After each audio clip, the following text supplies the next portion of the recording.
Konnichiwa yokoso irashaimase. Bref, bonjour à toutes et à tous et bienvenue dans cette 9e vidéo.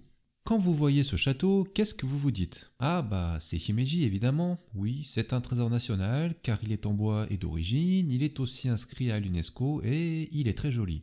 Et vous avez tout à fait raison, mais aujourd'hui nous allons passer au niveau supérieur pour que vous puissiez reconnaître les différents types et styles de Tenchu des châteaux du Japon. Pour les non-initiés, je rappelle que le terme Tenchu se réfère au donjon principal d'un château, donc le bâtiment qui en est son symbole et sa pièce centrale.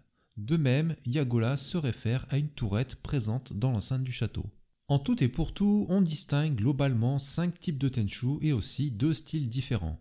Alors, il faut bien comprendre qu'au moment de leur construction, les artisans et ingénieurs de l'époque ne se sont pas dit « Tiens, on va faire tel style et tel type », car ce genre de définition n'existait pas à l'époque. C'est grosso modo au cours du XXe siècle, quand les gens ont décidé d'étudier les châteaux, qu'ils en sont venus à définir ces 5 types et 2 styles différents en fonction de ce qui existait et a existé, histoire de pouvoir les classer. Oui, on aime bien classifier les choses au Japon.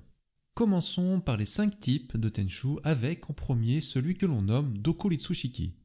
En japonais, Doku indique le fait d'être seul, Ritsu est le kanji pour se tenir debout et Shiki est le style ou encore la cérémonie.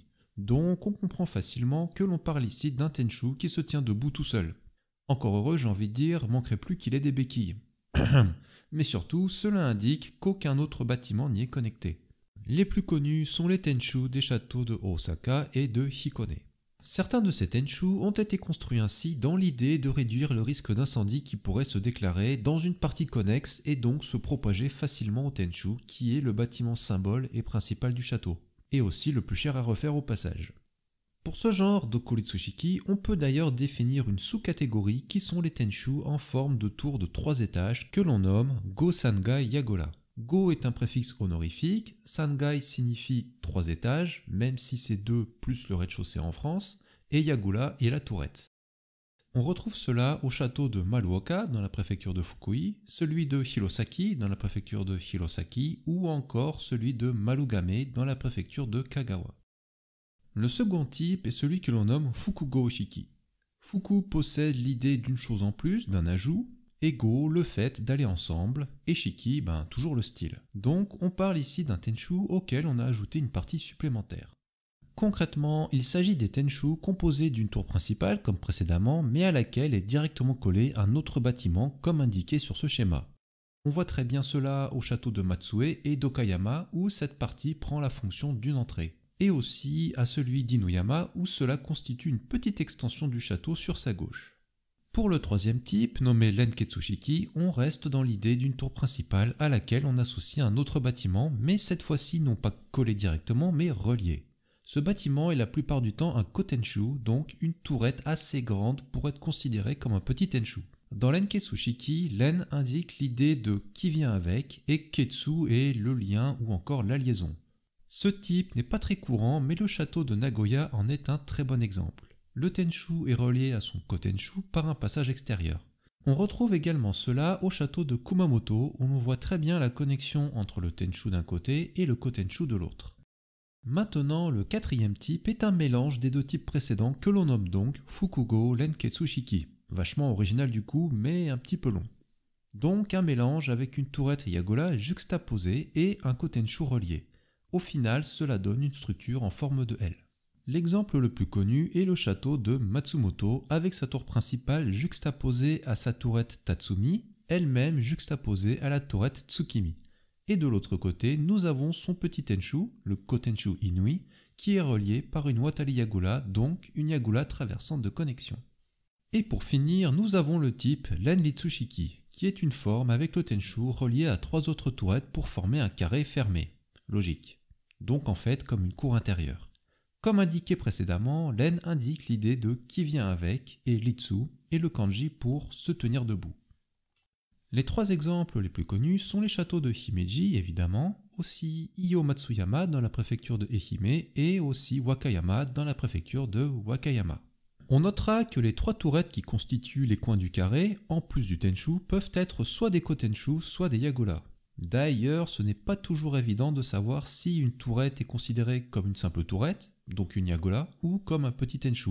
La taille de celle-ci est à bonne à 10, mais pas toujours. Voilà, maintenant que nous avons vu les 5 types ou encore les 5 formes qui existent, passons maintenant aux 2 styles, qui ne sont pas toujours bien évidents à bien distinguer, à moins d'avoir l'œil habitué. Entrons directement dans le concret, on nomme ces 2 styles Soto-gata et Boro-gata. Et oui, on n'en a pas fini avec les kanji et les nouveaux mots.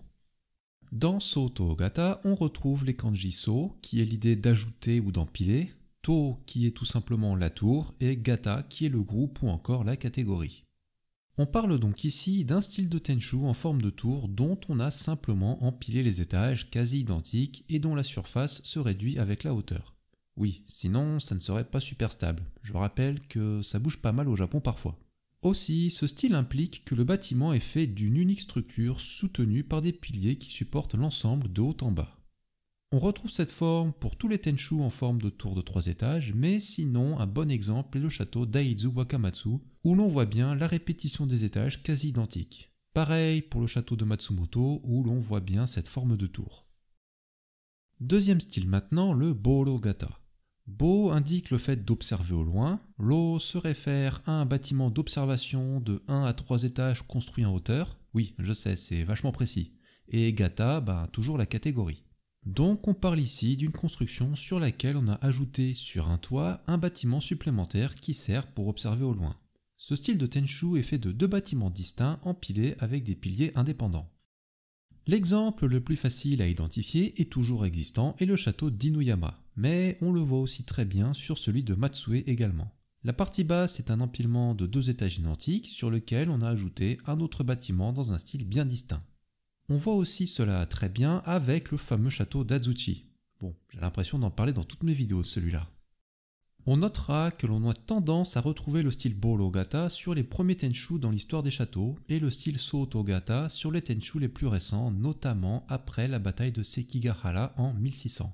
Mais ce n'est pas une règle absolue non plus. Aussi, le style Soto-gata, en forme de tour donc, est plus simple et moins cher à construire que le style Boro-gata.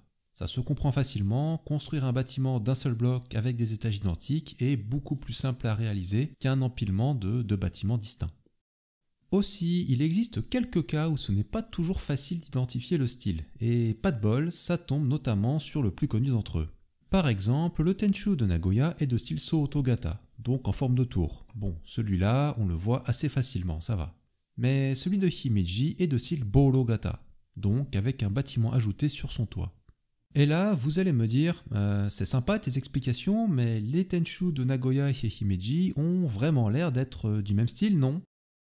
Mais en fait, si on regarde attentivement, on voit bien que sur la deuxième toiture de Himeji, on a cette grande structure en triangle qui connecte les arêtes de la toiture. On appelle cela un nirimoya.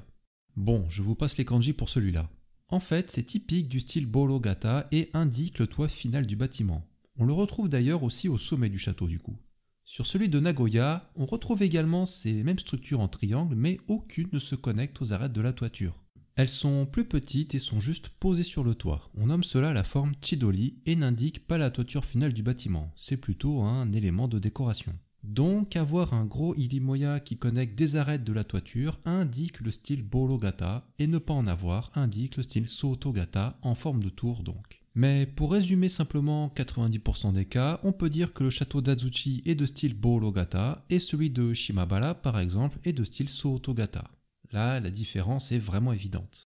Voilà, en plus d'avoir vu des mots plutôt compliqués et pas toujours forcément très utiles, vous savez maintenant identifier les principales caractéristiques des Tenchu des châteaux du Japon. Merci qui?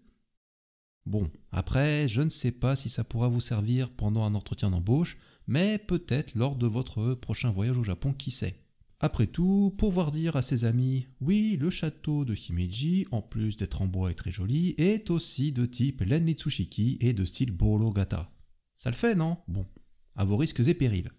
Bon, l'important n'est pas forcément de retenir tous les termes japonais, mais surtout de pouvoir se dire « Tiens, lui est en forme de tour, celui-là, on voit bien l'ajout d'un deuxième bâtiment sur le toit, ah, lui est de type cour fermée par exemple, etc. » Et c'est donc la fin de cette vidéo, merci de l'avoir suivi jusqu'ici et j'espère qu'elle vous aura intéressé. Comme d'habitude, n'hésitez pas à laisser un commentaire, un petit pouce bleu pour soutenir la chaîne et vous pouvez aussi vous abonner si ce n'est pas déjà fait. Je vous dis à la prochaine, sur ce, Okini.